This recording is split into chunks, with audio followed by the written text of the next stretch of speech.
Heat sheets, final heat sheets, in other words, those heat sheets are used after preliminaries. Event rules and officials' job descriptions should also be available on the meet to hand out to the people to run the meet appropriately. You can either have coaches seed their events or have a computerized program. We've done it both ways. Now with our computerized finish line, we have someone who inputs all this information into the computer. It randomly draws up the heat sheets and seeds it, so you are ready to go. That is a one-person operation. Prior to this, or if you don't have a computerized program, what I did is every one of my coaches was responsible for setting up their heats or flights in their events. By doing that, you spread out the workload. The head coach doesn't have to do it all, and it can be done in a relatively short period of time. So that's something that you're going to want to figure out how you want to do it. Some head coaches want to do it all themselves, and that's fine. But if you have each event coach do their own, it goes much more quickly.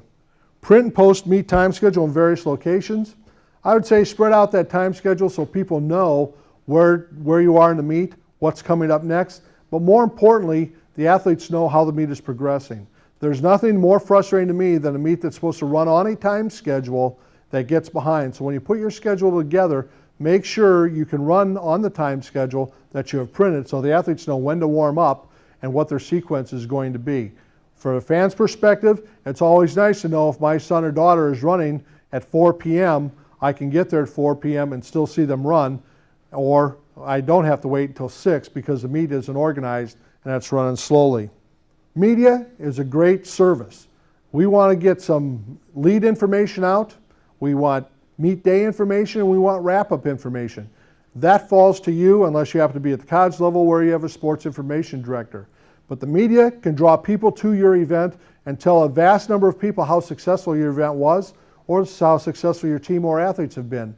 So I took the time to get to meet my media people, and then I always invited them to our home meets, gave them a call 2 days before, let them know when we were going, and always followed up with a post-meet story so there's something in the paper for our student athletes the following day.